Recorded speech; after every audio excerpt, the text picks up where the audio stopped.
کی عادت پڑ گئی ہے بعض لوگوں کو. یہ دو قسم کے لوگ ہوتے ہیں.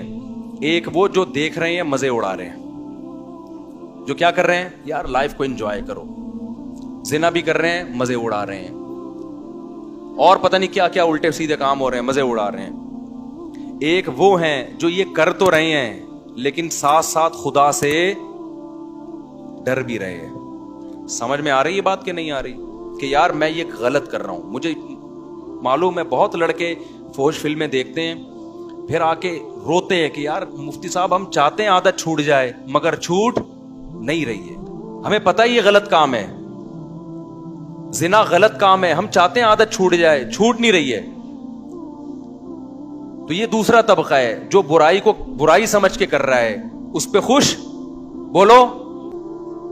تو دو قسم کے گناہ ہیں, گناہ گار لوگ ہیں. ایک ہیں جو ان گناہوں میں مست ہیں, وہ مذاق اڑاتے ہیں, بھائی مولویوں نے پابندیاں, بھائی یہ مولوی کچھ تو اور وہ بےہودہ الزامات لگا رہے ہوتے ہیں.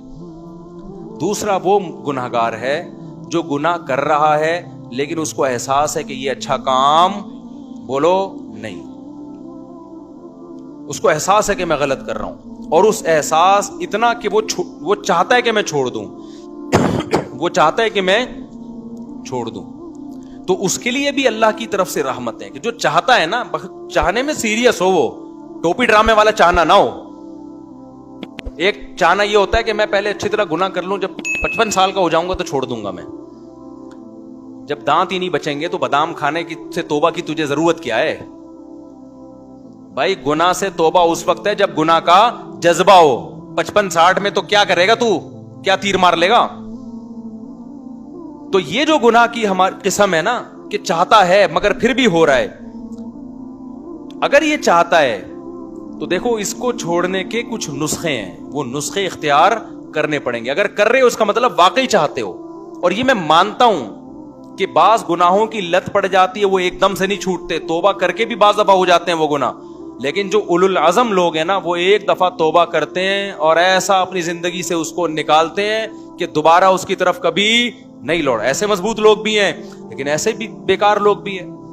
ادھر توبہ کی پھر ہو گیا, پھر توبہ کی پھر ہو گیا, پھر توبہ کی پھر گناہ ہو گیا, پھر توبہ کی. تو ایسے لوگ 2 بلکہ 3 کام پابندی سے کریں. 3 کام جو چاہتے ہیں, جو نہیں چاہتے ان کا تو اللہ میاں نے بتا دیا کہ تمہارا تو بیڑا غرق ہونے والا ہے. لیکن جو چاہتے ہیں نا انہوں نے 3 کام کرنے ہیں. یہ 3 کام کریں گے تو یہ اس کی علامت ہے کہ واقعی یہ چاہتے ہیں. ایک آدمی ڈاکٹر کے پاس جائے کہ میں سگریٹ چھوڑنا چاہتا ہوں لیکن لت پڑ گئی ہے, جب نہیں ملتی تو جسم ایسے ہوتا ہے, تو ڈاکٹر اس کو طریقے بتائے گا نا. ڈاکٹر کے پاس گیا بھی اس لیے کہ واقعی چاہتا ہے یہ. اب توبہ تو کر لی لیکن جب سگریٹ کی طلب ہوگی تو دل چاہے گا نا, تو جسم ٹوٹے گا. تو ایسے ہی بعض گناہ ایسے ہیں جن کی باڈی کو عادت پڑ جاتی ہے. ہینڈ پریکٹس ہو گیا, انٹرنیٹ پر فوش فلمیں دیکھنا, شراب, زنا, اس کی عادت کس کو پڑ جاتی ہے, باڈی کو. باڈی چاہتی ہے کہ یہ ہو. اصل علاج تو یہ کہ چھوڑ دو. جب چھوڑو گے تھوڑے دنوں میں باڈی چاہنا بولو ختم, کیونکہ عادت بھی تو آپ نے کر کر کے ڈالی ہے نا, تو چھوڑ کے چھوٹ جائے گی یہ.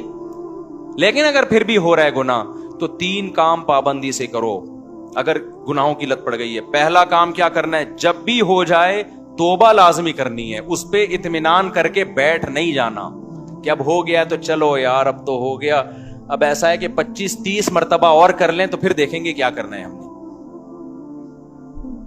سمجھ میں آ رہی ہے بات کہ نہیں آ رہی. ہو گیا تو فوراً کیا کرنا ہے, اے اللہ دل سے معافی مانگو, مجھے معاف کر دے, میں تجھ سے معاہدہ کرتا ہوں کہ آئندہ یہ جرم نہیں کروں گا. پہلا کام تو یہ فوراً کرے وہ.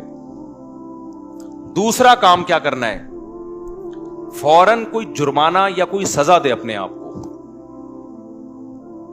اپنے آپ کو بغیر سزا کے چھوڑنا نہیں ہے کہ آپ نے کر لیا تو چلو ہو جاتا ہے, آخر انسان ہے. نہیں ہوتا بھائی, انسان ہے تو پھر ٹھگائی بھی انسانوں کی لگتی ہے.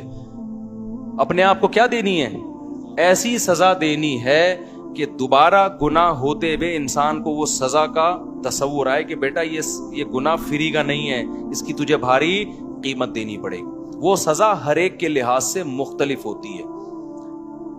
جرمانہ بھی ہو سکتا ہے, روزہ بھی ہو سکتا ہے, نفلی نمازوں کی پابندی بھی, ہر وہ کام جس میں دل کو تکلیف ہو. وہ سزا نہ اتنی بھاری ہو کہ دی نہ جائے اپنے آپ کو, نہ اتنی ہلکی ہو کہ اس سے آپ کو تنبیہ ہی نہ ہو. بات آ رہی ہے سمجھ میں کہ نہیں آ رہی؟ بعض لوگوں کے لیے ایک روزہ رکھنا بھی بہت مشکل ہے، تو وہ سزا میں ایک روزہ ہی رکھ لیں کہ جب گناہ ہوگا اگلے دن ایک روزہ لازمی رکھنا ہے. اور بعض لوگوں کے لیے 10 روزے رکھنا بھی کوئی مشکل، بولو نا، تو 10 روزے سزا میں رکھیں. بعض لوگوں کے لیے گناہ کے بعد 1 لاکھ روپے صدقہ کرنا بھی کوئی مشکل نہیں ہے، کروڑوں کی آمدن ہے. بعض لوگوں کے لیے 100 روپے صدقہ کرنا بھی کیا ہے، مشکل ہے، تو وہ 100 روپے رکھ لیں. لیکن سزا کے بغیر اپنے آپ کو چھوڑنا نہیں ہے. یہ کتنے کام ہو گئے؟ 2. اس کو میں مزید تھوڑا سا ڈیٹیل سے بتاتا ہوں. تیسرا کام ہے دعا. دعائیں نہیں چھوڑو، خوب اللہ سے گڑ گڑا کے مانگو اور مانگتے رہو، اللہ اس غلیظ پلید گناہ سے میری جان چھڑا دے.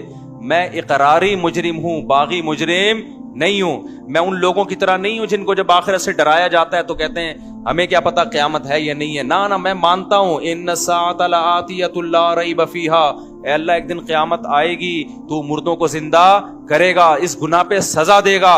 میں اقرار کرتا ہوں، تو اے اللہ مجھے تو اس گناہ سے بچنے کی توفیق دے دے، آسان کر دے میرے لیے اس گناہ سے بچنا. میں دعوے سے کہتا ہوں مانگتا رہے گا نا، انشاءاللہ یہ گناہ اس کی زندگی سے نکل جائے گا. بہت سے نوجوان آتے ہیں کہ ہم نے حج بھی کر لیا، ہم نے تبلیغ میں 4 مہینے بھی لگا لیے، پھر بھی گناہ نہیں چھوٹ رہا ہم سے. تو بھائی آپ کوشش میں لگے رہو گے، آہستہ آہستہ انشاءاللہ چھوٹ جائے. اگر کوشش نہیں کی نا، یہ 3 طریقے نہیں اختیار کیے، تو اس کا پتہ ہے نقصان کیا ہوگا؟ آج یہ گناہ کر رہے ہو نا، کل ایک قدم اس سے آگے ہوگا. یہ نہ سمجھو کہ آج یہ گناہ ہو رہا ہے تو یہاں یہ جو گورے ہومو سیکچولیٹی کو پھیلا رہے ہیں نا، کیوں؟ زنا کر چکے ہیں یہ، اب آگے کی طرف جا رہے ہیں یہ، اور کل ان میں محرم سے زنا بھی پروموٹ کریں گے یہ، بہنوں سے. اور اللہ بچائے ایسے الفاظ لیتے ہوئے بھی ہمیں خدا کا سے ڈر لگتا ہے. یہ محرم رشتوں سے بھی زنا کو لیگل کریں گے کل، کیونکہ ان کے یہاں توبہ نہیں ہے. تو توبہ جب نہیں ہے تو ہر آنے والا دن برائی میں ایک اسٹیپ آگے ہوگا. تو یہ 3 کام جو گناہ کے عادی ہیں کریں گے کہ نہیں کریں گے؟ اس کا فائدہ کیا ہوگا؟ لوگ کہتے ہیں یار ہم تو توبہ بھی کرتے ہیں اور صدقہ بھی کر رہے ہیں، سزا بھی دے رہے ہیں، پھر بھی نہیں چھوٹ رہا. میں ان سے کہتا ہوں 2 کام تو ہو رہے ہیں نا. نمبر 1، اس سے زیادہ آگے کی طرف نہیں جا رہے. اگر یہ کام نہ کر رہے ہوتے تو پھر آگے جاتے. آگے تو اسٹاپ ہو گیا نا، اسی پہ بریک لگ گئی ہے. ایک فائدہ یہ ہوا. نمبر 2، دوسرا فائدہ یہ ہوا کہ اس گناہ کی وجہ سے جہاں برائیوں کے پلڑے میں برائی آئی ہے، تو وہ جو سزا کے طور پر صدقہ کر رہے ہو یا روزہ رکھ رہے ہو، تو ایک پلڑے میں نیکی بھی تو آ گئی نا. ابے کیا ہو گیا بھائی؟ جو خدا گناہ پہ سزا دیتا ہے وہ نیکیوں پہ جزا بھی تو دیتا ہے نا. تو وہ روزہ ضائع تھوڑی کرے گا تمہارا کہ جی چونکہ اس نے گناہ کر کے روزہ رکھا ہے تو روزہ گیا. نہ جب وہ گناہ پہ سزا دے گا تو آپ اللہ سے کہو گے قیامت کے دن، اللہ جہاں میری ٹھکائی لگ رہی ہے تو وہ روزے کہاں گئے؟ اس کا بدلہ بھی تو چاہیے مجھے. تو نیکی پہ تو 10 ملتے ہیں اور گناہ پہ 1 ملتا ہے.